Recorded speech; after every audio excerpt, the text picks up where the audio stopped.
আসসালামু আলাইকুম। কেমন আছেন সবাই?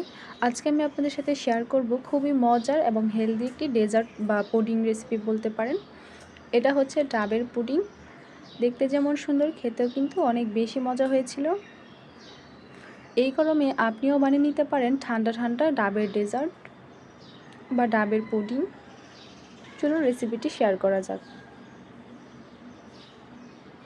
প্রথমেই এটা বানাতে লাগবে আমাদের একটি ডাব। অবশ্যই চেষ্টা করবেন একটি ডাব নিতে যেটার ভিতরে শ্বাস থাকবে আর পানিটা একটু মিষ্টি থাকবে, তাহলে এটা টেস্টটা খুব ভালো আসে। এখানে আমি ডাব থেকে প্রায় 1 কাপের মতো পানি নিয়েছি। এখন আমি চলে যাব এটাকে রান্না করার জন্য। চুলাতে একটা প্যান বসিয়ে দিয়েছি আর এর মধ্যে এখন আমি পানিটা দিয়ে দিব।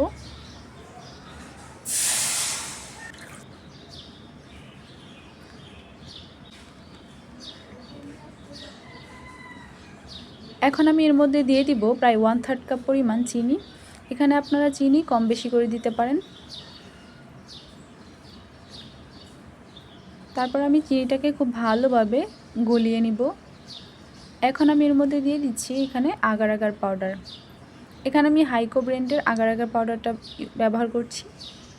1 কাপ পানির জন্য কিন্তু এখানে 1 চা চামচ পরিমাণ আগার আগার পাউডার দিলেই হবে। তারপর এটাকে অনবরত খুব ভালোভাবে নেড়ে চেড়ে দিতে হবে, কোনোভাবেই যেন নিচে লেগে না যায়।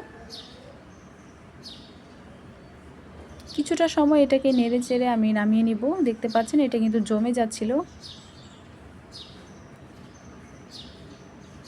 এখন আমি এটাকে ফ্রিজে রেখে দেব।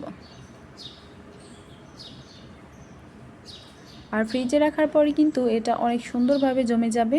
প্রায় 1 ঘন্টার মতো ফ্রিজে রাখলেই হবে।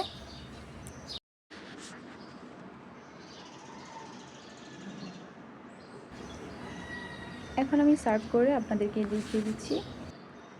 দেখতে পাচ্ছেন জেলিটা ঠিক কতটা সুন্দর আর পারফেক্ট হয়েছে।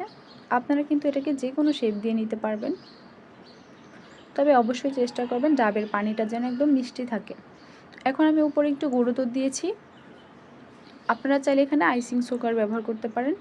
সৌন্দর্যের জন্য, ডেকোরেশনের জন্য আমি এখানে গুঁড়ো দুধ ব্যবহার করেছি। তো অবশ্যই কিন্তু এই গরমে ঠান্ডা ঠান্ডা এই ডেজার্টটি বাসায় ট্রাই করতে পারেন। খুবই হেলদি এবং পুষ্টিকর, বাচ্চারা তো অনেক বেশি পছন্দ করবে। ভিডিওটি কোনোভাবে ভালো লেগে থাকলে অবশ্যই আমার চ্যানেলটি সাবস্ক্রাইব করে দিবেন।